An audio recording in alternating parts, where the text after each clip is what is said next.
These are the days when we keep others out simply because some lines on a map tell us this is our territory. We keep waking up to a world that gets colder and colder with each passing day, when we should extend a warm embrace. We close our doors and we build walls. How do we justify protecting ourselves when we're tearing others apart? Please, open the border! Open the border!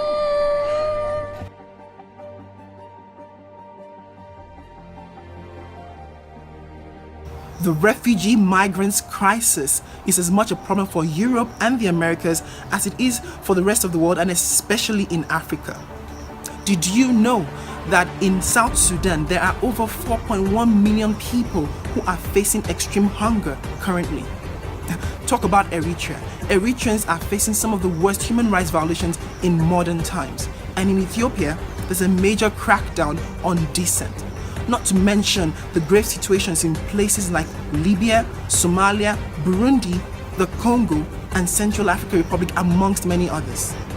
You see, poverty, war, disease, and hunger are just a fraction of some of the situations that cause people to flee their countries in search of sanctuary elsewhere. Yet, some people say they ought to be turned back. A refugee, contrary to what you might have been told, is not a person who wants to steal your job. A refugee is not a person who wants to commit crime in your country, and a refugee is not a person who wants to make the situation in your state any worse than the circumstances that they're currently fleeing. A refugee, simply stated, is someone who seeks refuge. The primary responsibility of any government is to safeguard the welfare and the rights of their own citizens. Now, if citizens of a particular country complain about the presence of immigrants or foreigners, talk about them coming in, taking their jobs, filling up their schools, people bring in the potential threats of terrorism, the problems with infection outbreak like the Ebola outbreak that happened recently. It is necessary for African governments to respond to their citizens. And now those responses usually come in as harsher policies on immigration.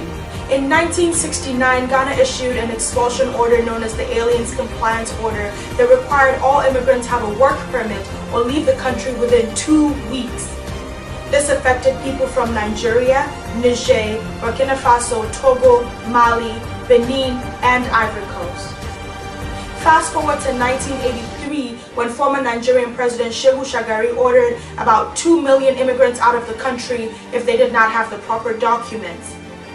About 1 million of these people were Ghanaians. The president mentioned arresting, trying, and sending them back home if they did not leave because apparently, and I quote, illegal immigrants under normal circumstances should not be given any notice whatsoever. As if no, they're not human beings too. There's no doubt that these governments were trying to do right by their people in the face of economic strife. But surely there had to be other ways. It's a moral issue when people are having to leave the place that they call home because of a threat of physical violence. And I think that actually it's also a moral issue when we think about economic migrants too, which is something that people have a harder time kind of agreeing with, right? As you can see here, the police are protecting properties, businesses, shops that belong to African migrants. They said that they were attacked last night precisely because they are not South Africans. Let us get religious for a minute. I am not aware of that religion that is in favor of expelling foreigners.